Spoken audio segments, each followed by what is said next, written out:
Fala pessoas, e aí, tudo certo? Aqui é o professor Andrei Tubarão, professor de Biologia desse canal Biologia com Tubarão, e é um prazer estar te recebendo aqui no meu cardume, tá? E vamos fazer assim, se é a tua primeira vez aqui, me ajuda, vai logo se inscrevendo no canal, dá um like aí nesse vídeo e compartilha esse canal com os amigos, porque ó, quanto mais gente chega no cardume, mais forte ele fica, e ele ficando mais forte eu vou conseguir gravar mais aulas para ajudar mais pessoas como você. Hoje é um dia especial porque é um dia de revisão, é um dia de resolução de questão, e vamos ver o que é que essa questão está trazendo. Presta atenção nela, se liga, tá? Ó, a fase clara da fotossíntese ocorre na presença da luz e resulta na síntese de fosfatos orgânicos, ATP e NADPH2.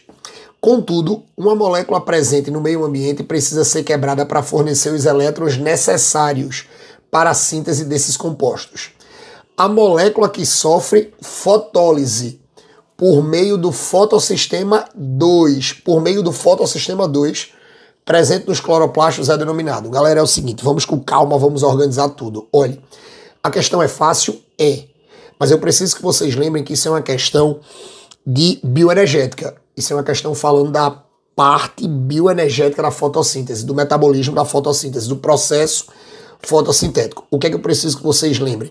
A fotossíntese ela vai ser dividida em duas etapas. A fase clara ou fase fotoquímica, que é aquela fase que acontece nos tilacoides dos cloroplastos, que é aquela fase que usa luz.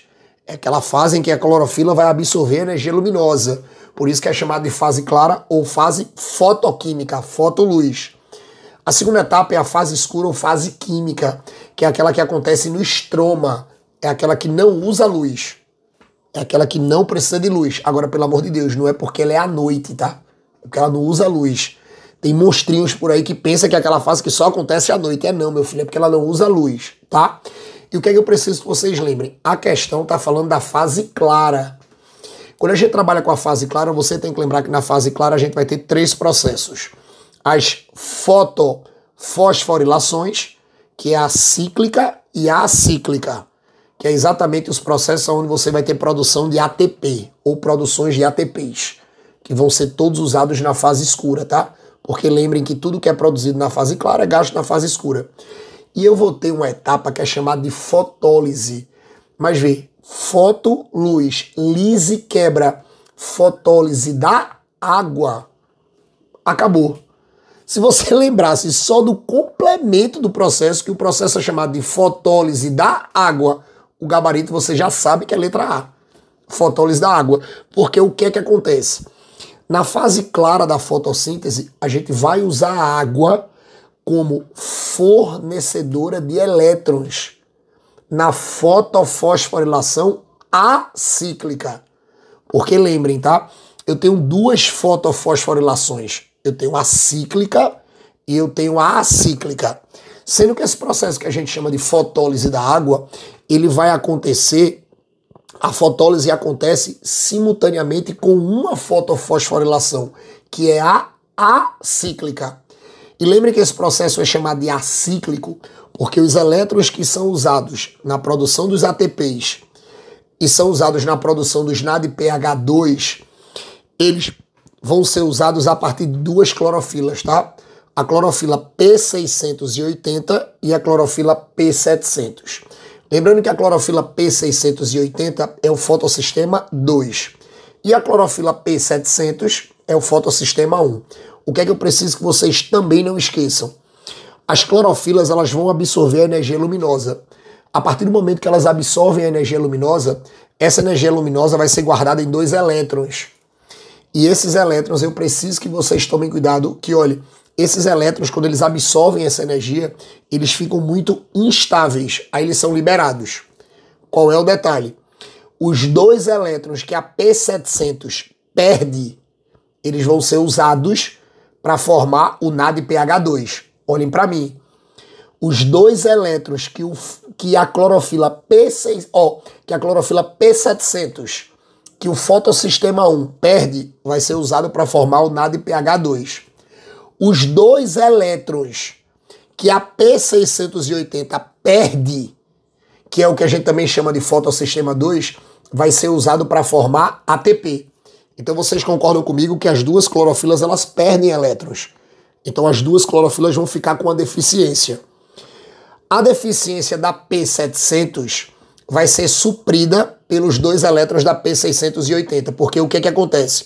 Quando o fotossistema 2 libera 2 elétrons, e esses 2 elétrons eles são usados para formar ATP, eles depois de formarem ATP, eles vão ser usados para estabilizar a P700. Então a P700 você não deve mais nada. Você vai ficar devendo no fotossistema 2, que é o que a gente também chama de clorofila P680. Esses 2 elétrons que a gente vai ficar devendo no fotossistema 2, eles vão ser supridos com a fotólise da água. Porque o que é a fotólise da água? É você quebrar a molécula da água. Quando eu quebro a água, H2O, eu vou separar o hidrogênio do oxigênio. Esse oxigênio vai ser liberado para o ambiente. É o oxigênio que a gente respira. Aquela história que a plantinha libera oxigênio para a gente respirar, o oxigênio dela vem da fotólise da água. E esse hidrogêniozinho da água, ele vai se dissociar. E quando você dissocia esses hidrogênio, você vai dissociar em 2 elétrons e 2 prótons. Os 2 elétrons vão entrar no fotossistema 2 para estabilizar o fotossistema 2, para estabilizar a clorofila P680, porque ela perdeu 2 elétrons para P700. E os 2 prótons vão ser usados na formação do NADPH2, ou seja, a gente usa tudo. Eu estou usando essa questão para explicar tudo isso, mas eu disse no começo que essa questão era uma questão muito fácil, porque bastava você lembrar que é fotólise de quê? Na fotossíntese a gente só tem fotólise de uma coisa, fotólise da água, tá? Então o gabarito da questão só poderia ser gabarito letra A. Beleza? Tranquilo? E lembre, o gás carbônico que aparece na letra C, ele só aparece na fase escura, tá? Ele só vai trabalhar na fase química para produzir a glicose lá no ciclo de Calvi ou ciclo das pentoses. Beleza? Tranquilo? Com uma questãozinha, eu dei um passeio na fotossíntese toda, tá? Agora sim, tu gostou? Eu te ajudei? Então não esquece de ajudar o Teutuba, tá? Porque esse raciocínio que eu tô lembrando agora, tu pode usar futuramente. Então, ó, não esquece, se inscreve no canal, dá um like, porque o like ajuda muito. Deixa um comentário aqui dando moral pro Teutuba, porque, ó, compartilha esse canal com os amigos. Quanto mais gente vocês trazem pro Cardume, mais forte ele fica. E ele ficando mais forte, eu vou conseguir gravar mais aulas para ajudar mais pessoas como você. E assim, menino, menina, eu quero ver todo mundo aqui no Cardume nas próximas aulas, tá? Então, ó, beijo do tubarão, viu? Valeu!